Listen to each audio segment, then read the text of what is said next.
Assalamualaikum warahmatullahi wabarakatuh. Perkenalkan, saya Tika Hulfa Badriah dengan NIM 201030301148.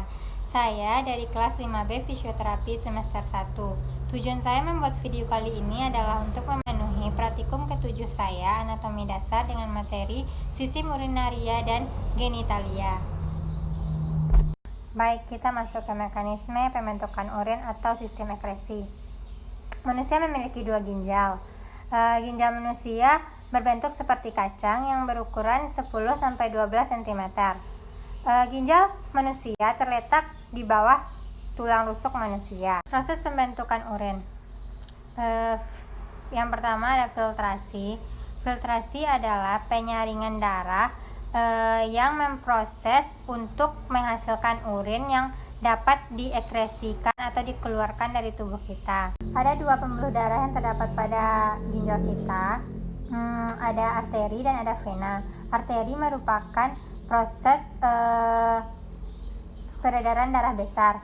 Jadi proses ini dari darah dari jantung dibawa ke seluruh tubuh. Kalau peredaran vena atau peredaran darah kecil, darah dibawa dari jantung dan kembali lagi ke jantung, dia tidak menyebarkan ke seluruh tubuh. Arteri utama memiliki dua cabang, yaitu arteri renal dan vena renalis. Arteri renal merupakan dia bisa menyuplai darah ke ginjal, sedangkan vena renalis dia bisa membawa darah dari ginjal menuju ke jantung.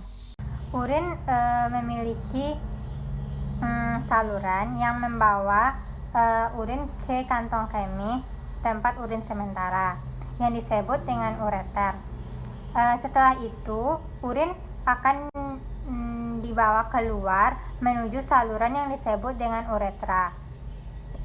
Jadi intinya proses atau perjalanan urin ini adalah awalnya dia diproses pada ginjal kita. Kemudian dia akan menuju atau melalui saluran yang disebut dengan ureter, kemudian ditampung oleh kantong kemih yang bersifat menampung urin sementara.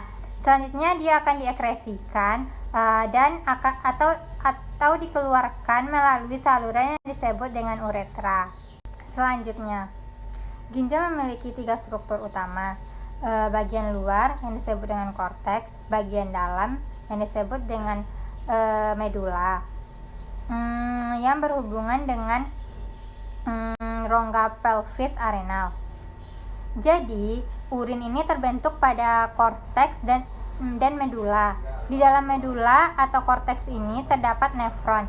Nefron merupakan satuan fungsional yang berasal dari ginjal untuk membantu proses pembentukan urin. Nefron ini memiliki dua macam. Yang pertama ada nefron kortikal dan yang kedua ada nefron justa medularis. Nefron kortikal ini adalah nefron yang memiliki lengkung Henle yang pendek, sedangkan nefron justa medularis merupakan nefron yang memiliki lengkung Henle yang panjang.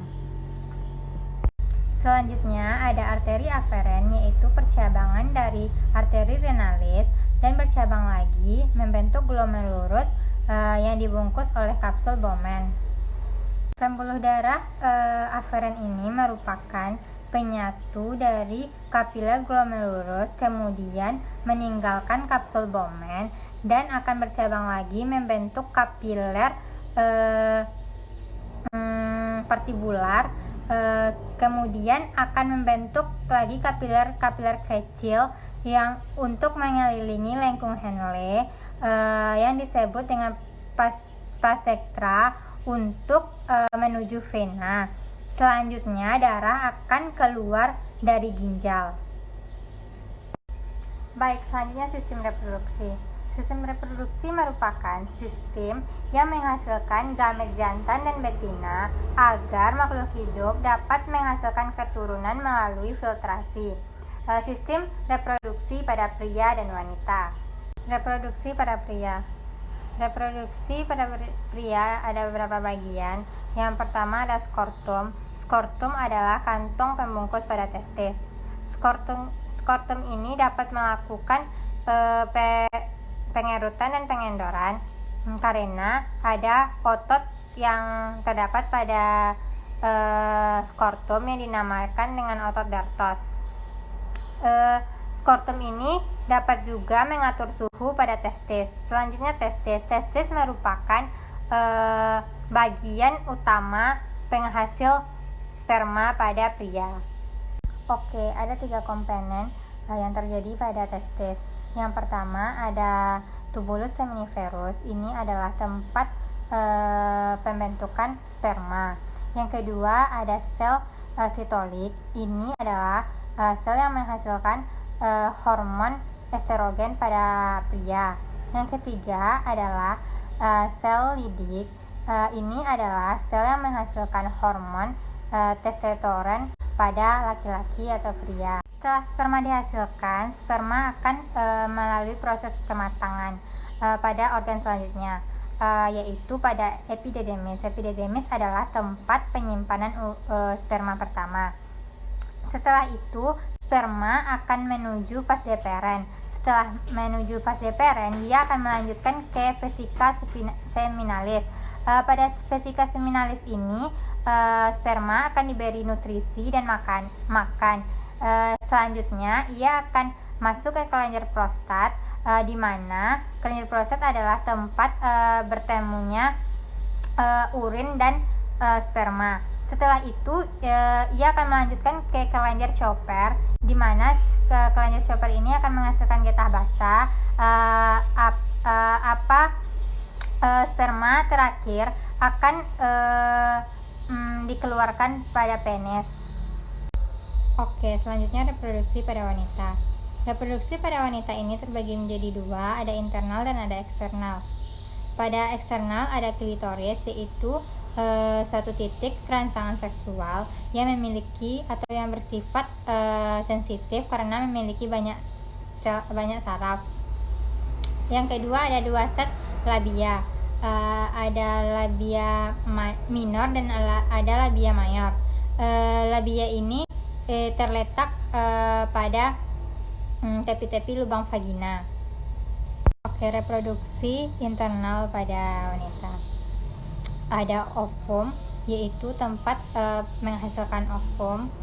Yang kedua ada tuba fallopi, di mana ini adalah tempat pertemuan atau penungguan sperma dan sel telur untuk melakukan fertilasi. Dan yang ketiga ada rahim. Ini adalah tempat bayi atau janin. Yang keempat ada serviks, yaitu mulut rahim.